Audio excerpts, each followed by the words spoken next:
My name is Derek Connor with the law firm of Connor & Connor, and today I'm going to talk a little bit about NDAs, or non-disclosure agreements, in the scope of business usage. An NDA is an agreement between two parties, like a contract, that says that you agree not to disclose certain information.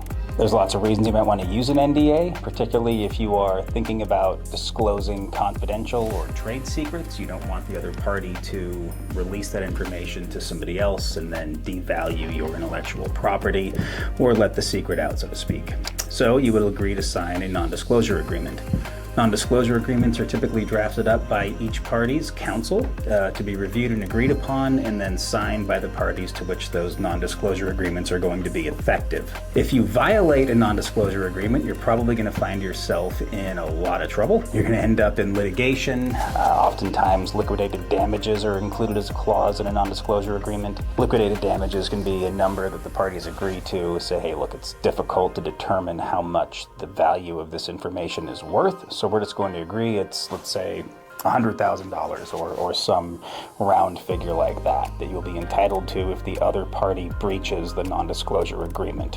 If you think that you're going to need a non-disclosure agreement, it's probably a good idea to talk to an attorney. It doesn't have to be very expensive. An attorney is usually able to review and knock a document like that out relatively quickly. I know a lot of people lately are able to pull those documents off of LegalZoom or other similar legal services websites. That's fine. If you can read them and understand them and you think that that's going to protect your business needs, no problem at all.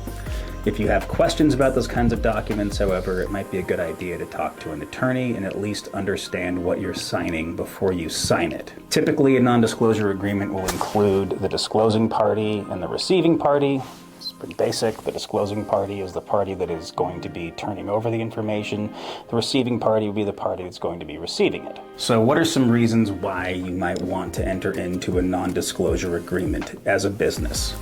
Some of those reasons could be if you're going to buy another business, or if somebody is interested in buying you and they want you to disclose through the process of due diligence, let's say your sales revenue reports or your client lists.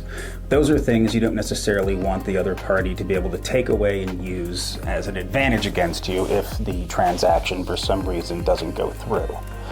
Other reasons you might want to enter into a non-disclosure agreement could be to protect, like I said, intellectual property. You don't want your trade secrets getting out if your business has a certain unique way of doing things. Oftentimes we'll see this in the cannabis world, specific growing methods, specific nutrients or pesticides that are used by a facility that they feel reach really good results. If you're looking at another business transaction with a third-party cannabis licensee, you probably don't want to give away all of your secrets and let them run away with it. So you enter into a non-disclosure agreement. That non-disclosure agreement, like I discussed, will have penalties for breaking it. That can include injunctions, that can include liquidated damages, and it can include a lot of pain for the person that decides to violate that non-disclosure agreement. So if you have documents and information that you want to protect that you may need to disclose as part of a proposed business transaction, your business should consider using a non-disclosure agreement. If you have questions about a non-disclosure agreement, or you want an attorney to review your non-disclosure agreement, please contact us. Thank you and have a great day.